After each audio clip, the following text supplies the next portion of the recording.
The year was 1883, and the wind sweeping over the Colorado plains carried the dust of dying dreams. 12-year-old Eli Mercer crouched beneath the shattered remains of a burned-out wagon, his lips cracked, his knuckles bloodied, and his heart pounding so loudly he feared it would give him away. The gang that had attacked their small caravan just hours ago had ridden off with whooping cries and stolen rifles, but not before slaughtering Eli's father and the other two men who had tried to stand against them. His mother had succumbed to a stray bullet, her body lying cold in the dirt beside the smoldering wheel. Eli hadn't cried, not yet. The weight of shock had hollowed him out, leaving only a desperate instinct to survive. He clutched a pocket knife with trembling fingers, unaware that help or something like it was about to arrive in the form of a man even the law had given up on. Gideon Blackthorne was the sort of legend whispered in saloons and cursed in sheriff's offices. Once a Confederate sharpshooter, later a feared bounty hunter, and now a drifter too dangerous for the Pinkertons and too stubborn for the grave. He rode alone through the high country with a battered black hat pulled low, a rifle wrapped in buffalo hide, and a limp from a bullet wound that had never quite healed. He'd been tracking the Hargrove gang for 4 days, not for justice, but because they'd stolen something from him, and Gideon Blackthorne never let debts go unpaid. What he hadn't expected to find, as he passed through the charred wreckage of the wagon train, was the faint sound of labored breathing and the sharp click of a knife blade being drawn beneath a pile of scorched canvas. Eli lunged. Gideon didn't flinch. With one hand, the outlaw caught the boy by the wrist, disarmed him, and pushed him gently back against the axle. "You trying to poke holes in me, kid?" he muttered, his voice like gravel soaked in whiskey. Eli stared up into the weather-beaten face, the tangled gray beard, and the eyes that looked like they'd seen too much. "They're gone," Gideon added, scanning the wreckage. "All of them." Eli just nodded. He couldn't speak. Not yet. The words were trapped behind his clenched teeth and the pounding in his skull. The outlaw didn't ask questions. He just worked. He buried the dead, including Eli's mother, with a solemn silence and wrapped the boy's bleeding hand with a torn strip of shirt. When Eli finally found the strength to ask why he was helping, Gideon just grunted. "Didn't have the decency to die yet," he said. "Figure that counts for something." The boy climbed on the back of Gideon's horse without protest. They rode in silence toward the next town, toward something neither of them expected to find. The first days were hard. Gideon wasn't a talker, and Eli wasn't ready to talk. But there was something unspoken between them, a raw understanding stitched together by the loneliness of the frontier. Gideon taught Eli how to clean a rifle, start a fire with wet kindling, and cook coffee so bitter it could wake the dead. Eli began to see past the outlaw's reputation. He saw the way Gideon checked their tracks after every campsite, how he slept with one eye open, and how he never once raised his voice a knot even when Eli messed up. They made their way through mining towns and wind-bitten ridges, dodging lawmen, scavengers, and winter itself. Each stop revealed a little more of Gideon's past, pieced together in barroom whispers and sheriff's warnings. "Blackthorne?" one man gasped in a saloon. "He killed a judge once, slit his throat in broad daylight." Another said he'd once saved a town from raiders, but only because the gang owed him money. Eli heard it all. Some of it scared him. Some of it made him proud to be riding with a man so feared.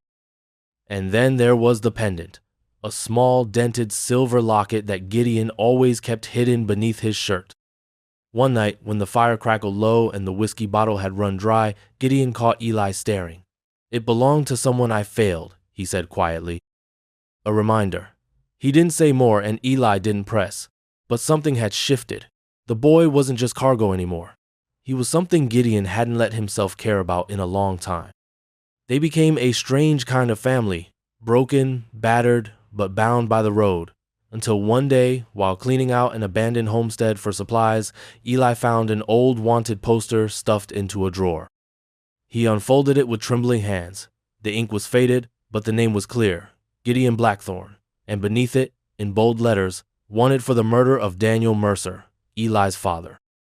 Eli stood frozen in the doorway of the abandoned homestead, the crumpled wanted poster trembling in his hand. The ink had faded over time, but the name was unmistakable, Gideon Blackthorne. Beneath it, the charge that sent a chill down Eli's spine, wanted for the murder of Daniel Mercer, his father's name, the man who had been his world, now linked to the outlaw who had saved him. The room seemed to close in around him, the air thick with disbelief and betrayal. He felt as though the ground beneath him was shifting, threatening to swallow him whole. He stumbled outside, the poster clutched tightly, and found Gideon tending to the horses. The older man looked up, his eyes narrowing as he took in Eli's pale face and the paper in his hand. "Where'd you find that?" he asked, his voice low and steady. Eli couldn't speak. He simply held out the poster, his eyes searching Gideon's face for any sign of denial or remorse. Gideon took the paper, his expression unreadable. He studied it for a long moment before folding it carefully and slipping it into his coat pocket. "I figured this day would come," he said quietly. "Come on, let's sit down." They sat by the campfire, the flames casting flickering shadows on their faces. Gideon stared into the fire, his hands clasped between his knees. "Your father and I, we had history," he began. "Back in the day, we were on opposite sides of the law. He was a lawman and I was, well, you know what I was." Eli listened, his heart pounding. "Did you kill him?" he asked, his voice barely above a whisper. Gideon nodded slowly. "Yes, but it's not as simple as that. He came after me, tried to bring me in. We ended up in a shootout. I didn't want it to go that way, but it did." Eli's mind raced, memories of his father flooding back, his laughter, his strength, the way he used to lift Eli onto his shoulders. "Why didn't you tell me?" he demanded. "I didn't know who you were," Gideon replied. "Not at first, and by the time I figured it out, I didn't know how to tell you. I thought maybe it was better if you didn't know." Eli stood abruptly, his fists clenched. "You lied to me. You let me think you were someone else." "I never lied," Gideon said calmly. "I just didn't tell you everything." The boy turned away, his mind a whirlwind of emotions. He felt betrayed, confused, and angry. But beneath it all, there was a part of him that still felt connected to Gideon, the man who had saved him, taught him, and cared for him. "I need time," Eli said finally. "I need to think." Gideon nodded. "Take all the time you need. I'll be here." Eli walked away from the camp, the night air cool against his skin. He wandered through the trees, trying to make sense of everything. The man he had come to see as a father figure had killed his real father. Yet, Gideon had also saved his life, taught him how to survive, and shown him kindness. As dawn approached, Eli returned to the camp. Gideon was still there, sitting by the fire. He looked up as Eli approached, his expression guarded. "I don't know what to think," Eli admitted, "but I know I can't just walk away." Gideon nodded. "I understand. Whatever you decide, I'll respect it." Eli sat down beside him, the fire crackling between them. They sat in silence, the weight of their shared past hanging heavy in the air. The following morning brought a pale sun that did little to thaw the tension still hanging between them. Eli sat beside the remains of the campfire, staring into the ashes as if answers might rise from the cinders. Gideon moved with the same calm efficiency as always, rolling bedrolls, checking the horses, loading supplies, but his usual silence felt heavier now, like it was hiding things instead of protecting them. They didn't speak as they mounted up and rode out, the sound of hooves against dirt louder than either of them wanted to admit. Eli's mind was a battlefield of questions. He replayed every moment he'd shared with Gideon, sifting through memories like clues at a crime scene. Had Gideon always known who he was? Had he looked at Eli and seen his father's eyes? Had he felt guilt? Or was Eli just another lost kid he took in out of obligation or instinct? The boy tried to study Gideon's face as they rode, but the outlaw gave nothing away. That unreadable mask, once a source of comfort, now felt impenetrable. They arrived at a dusty way station by noon, a forgotten dot on the map with a single wooden building, a tired old dog, and a proprietor who looked like he hadn't blinked in years. Gideon handed over a few coins for supplies, never meeting the man's gaze. Eli hung back, watching how Gideon's hand hovered near his gun belt, even in a place this quiet. The man was always prepared for violence. It wasn't bravery, it was reflex. And for the first time, Eli wondered how many people had died because of that reflex.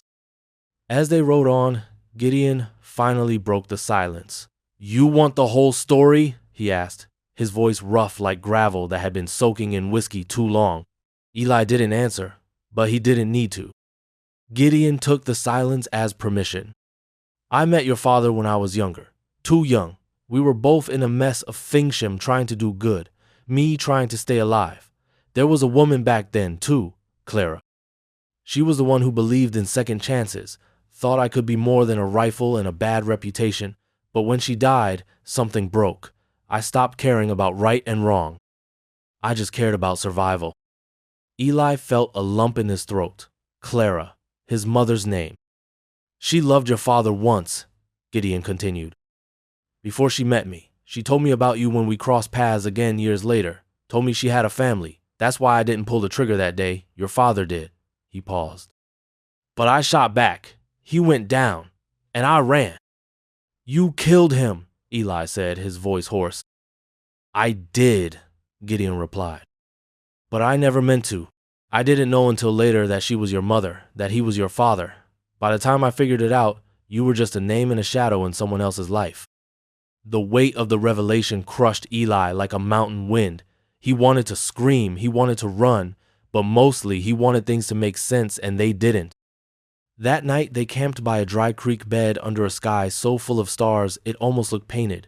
Eli couldn't sleep. He tossed, turned, sat up, lay down, all while Gideon snored softly on the other side of the fire. At dawn, Eli took the rifle and walked into the woods. Not to run, not to hunt, but because he needed space to think.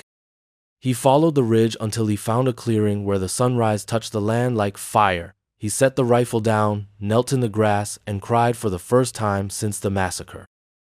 Not just for his parents, but for everything, for the boy he'd been, for the man he might become, for the outlaw who was now tangled in his bloodline like barbed wire.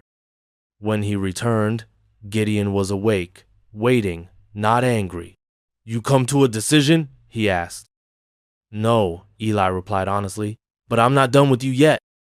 Gideon nodded. Good, because there's someone you need to meet. They packed up and rode west, across red canyons and whispering mesas, toward a town neither of them had ever dared enter before. On the way, Gideon explained. There's a marshal, he said. Name's Boone. He knew your father, fought beside him. He was there the day it all went wrong. He knows what happened better than I do. Eli tightened his grip on the reins. Why now? Because if you're going to decide what to do with me, Gideon said, you deserve the truth, not just my version of it. The next 2 days were a blur of dust, heat, and long silences. At night, they barely spoke, but Gideon told him more than he ever had, about the men he'd shot, the jobs he'd taken, the regrets that clawed at him, and Eli listened, not because he forgave, but because he needed to understand. When they reached Rust Creek, it was high noon and the town was watching. Gideon had enemies here, the badge-wearing kind and the memory-bearing kind. But he rode in anyway, shoulders squared, daring the ghost to come for him. Eli followed, not behind, beside him. Rust Creek didn't welcome Gideon Blackthorne, tolerated him like a bad memory too stubborn to die. As he and Eli rode down the main street, heads turned and shutters clicked shut like rifle bolts. It was a town hardened by violence, shaped by the kind of men who wrote their stories in blood and bullet holes. Children were pulled off porches. Shopkeepers paused mid-sweep. And above it all, a silence louder than thunder settled over the dusty street as Gideon brought his horse to a stop in front of the sheriff's office. Marshal Boone stepped out with the slow, deliberate gait of a man who'd survived more than his fair share of close calls. He wore a star, a revolver that had seen use, and a permanent scowl beneath a silver mustache. When he saw Gideon, his hand twitched near his hip. You've got stones, Blackthorne, Boone said flatly. Figured I'd cash 'em in before time runs out, Gideon replied. Eli dismounted, tension crackling in his bones. This wasn't just a meeting, it was a reckoning. Boone's eyes shifted to the boy. That him? Gideon nodded. Daniel's kid. The marshal's face softened just a fraction, but only for a second. Come inside, we've got talking to do. The office was dim and smelled of old coffee, sweat, and regrets. Eli sat across from the two men, every muscle in his body taut as wire. Boone poured 3 cups, but only drank from one. Your father was one of the finest men I ever rode with, Boone began. his voice dry and sure. Straight shooter. Honest heart. Too honest for the world he lived in. He didn't just wear a badge, he believed in what it meant. Eli swallowed hard. I remember the day it happened like it was yesterday, Boone continued. We were tracking Gideon here through Devil's Spine, wanted for bank robbery and 2 killings, one of them federal. Your father caught up to him first, told me later he'd hoped to bring him in alive, said Clara wouldn't forgive him if he came back with blood on his hands. Eli's heart nearly stopped. My mother knew? Boone nodded. She and Blackthorne. They had a history. Complicated one. She loved your father, make no mistake. But Gideon was part of her past that never really let go. Gideon stared into his untouched coffee, jaw tight. They argued, Boone said. Gideon didn't want to go down. Your father didn't want to pull the trigger. But things got hot, fast. Shots were fired. Your dad caught one in the ribs. Gideon ran, left him bleeding. I found him an hour later. He died before I could get help. Eli's voice was a whisper. So it was an accident? Boone sighed. It was a tragedy, but not cold-blooded murder. Still, Gideon ran when he should have stayed, left a family behind. I was a coward, Gideon muttered. Didn't want to face what I'd done. Boone leaned back in his chair. You're facing it now. They sat in silence for a while, the only sound the ticking of a crooked wall clock. Eli stood and paced the room, the truth twisted in his chest like a branding iron. He had answers now, but they didn't bring peace. They brought a choice. Why did you bring me here? Eli finally asked. Gideon looked up, his eyes bloodshot and weary. Because I owed you the truth, and if you decide you want justice, Boone's the man to deliver it. Boone gave a slow nod. You want me to arrest him, say the word. Eli looked between them. One man had taken everything from him. The other had helped raise him from the ashes of it. He walked outside. The sun was high and hot, the town watching like vultures waiting for meat. Eli stood in the street for what felt like hours. Then he turned and walked back inside. I don't want him jailed, he said. Not yet. Not like this. I want to understand first. I want to see who he is now. Boone narrowed his eyes. That's a dangerous game, son. So was growing up an orphan, Eli replied. They left Rust Creek that afternoon. No celebration, no ceremony, just the quiet crunch of hooves on gravel. The town watched them go and whispered behind closed shutters. As they rode into the horizon, Eli glanced at the man beside him, the killer of his father, the savior of his life. And somewhere in the haze of dust and memory, he began to wonder if one could ever be separated cleanly from the other. They rode through silence and shadow, leaving behind the judgmental stares of Rust Creek and entering a stretch of high desert that seemed untouched by time. The sky widened into a vast, endless ocean of blue, the kind that made a man feel small, and maybe that was the point. For 3 days they said little. The weight of Gideon's past and Eli's uncertainty hung between them like a drawn pistol, neither ready to holster it, but neither eager to fire. On the third night, camped near an abandoned silver mine, Eli broke the quiet. Why didn't you die out there? He asked, watching sparks fly from the campfire. Men like you don't usually make it past 40. Gideon smirked but didn't look up. Guess I'm too mean for the grave. Then he sobered. Truth is, I should've, more than once, but every time I came close, I thought about Clara. And then, after I found you, I thought maybe I was supposed to stay alive. Maybe there was still something left I could fix. You think this can be fixed? Eli asked. Gideon shrugged. Don't know, but I figure fixing's better than fleeing. The next morning, they reached what looked like nothing more than a rundown ranch lost to time-faded paint, sagging porch, and a windmill that creaked with every turn. But to Gideon, it was sacred ground. This used to belong to a man named Reyes, he said. He gave me a second chance once, took me in when no one else would, taught me how to work without a gun in my hand. Didn't last long. Feds found me 2 months in, but those were the 2 best months I ever had. The land was now empty, the house left to rot. Eli wandered through it, stepping over broken floorboards and piles of dust. In the back, he found a trunk with old ledgers and a photograph Reyes with Gideon. Younger and unscarred, they looked like family. Later that night, Gideon told Eli about the first time he killed a man. I was 17, thought it made me invincible. Truth is, it just made me hollow. Every time after that was easier, until it wasn't. Eli looked at him carefully. And killing my father? Gideon flinched, was the one I couldn't walk away from. There was a long pause before Eli spoke again. So what now? We find the Hargrove gang, Gideon said. The ones who killed your mother, they're still out there. I figure if I help you settle that score, maybe it doesn't erase what I've done, but maybe it's a step towards something better. Eli considered that. Revenge had burned in his heart for so long, but now it felt different. It wasn't just about anger anymore. It was about legacies, mothers, his fathers, and maybe even Gideon's. So they rode again, this time with purpose. Gideon tracked like a bloodhound, using signs Eli never would have seen: broken branches, shallow hoofprints, the scent of smoke carried on wind. They followed the gang's trail to a mining camp in Devil's Hollow, where outlaws came to disappear. They staked out the ridge above the camp for a day and a half, watched men drink, gamble, and beat each other bloody. Eli saw one of them scruffy beard, scar over one eye, wearing his father's old hat. A rage built in him so fast it made his hands shake. Wait, Gideon warned.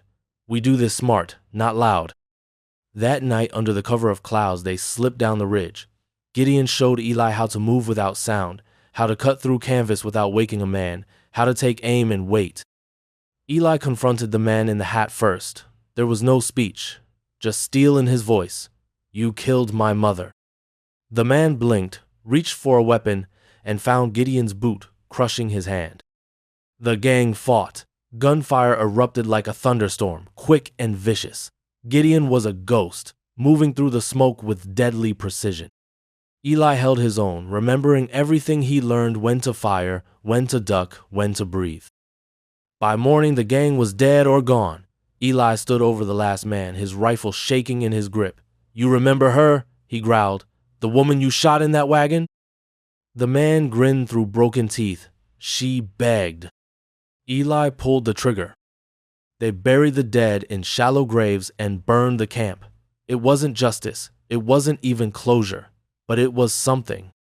That night, Eli sat by the fire, blood still crusted on his shirt, and said, I don't think I'm like you.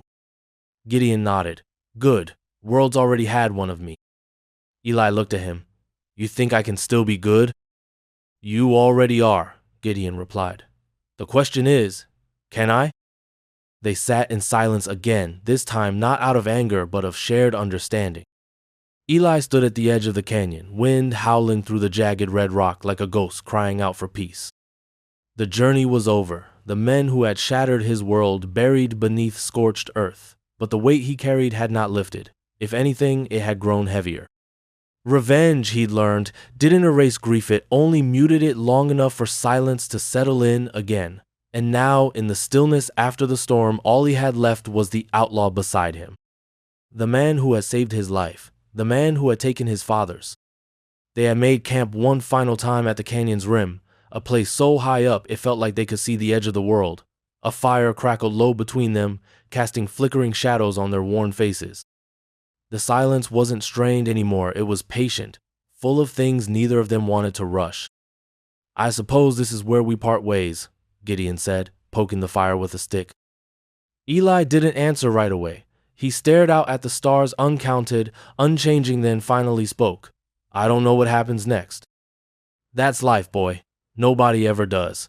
All we get is what we carry with us. Eli nodded slowly. And I carry you. Gideon looked over, brows furrowed. I carry you, Gideon, Eli repeated. Your story, my father's story, my mother's pain, all of it. It's in me now. I can't just drop it like a saddlebag. The older man exhaled a long breath. Then I reckon the only question left is whether you want me alive in that story, or buried at the bottom of this canyon. Eli's hand twitched, almost reflexively, toward the pistol at his side. Not because he meant to draw it, but because the temptation was there, because the line between justice and vengeance was still razor thin. You could have lied, Eli said. You could have told me you didn't shoot him, that it was someone else, You had every chance. I've lied plenty in my life, Gideon replied. Didn't want the last thing I said to you to be one of them. There was a long pause, the kind that felt like it might fracture the ground beneath them. Then Eli said, I don't forgive you. Gideon nodded. Didn't expect you to. But I don't hate you either, Eli continued, and I think that matters more. Gideon didn't speak. He just stared into the fire, the light reflecting off eyes that had seen too much. You gave me something my father never got the chance to, Eli said. Time, lessons, a piece of yourself. Maybe that doesn't make things right, but it makes them different.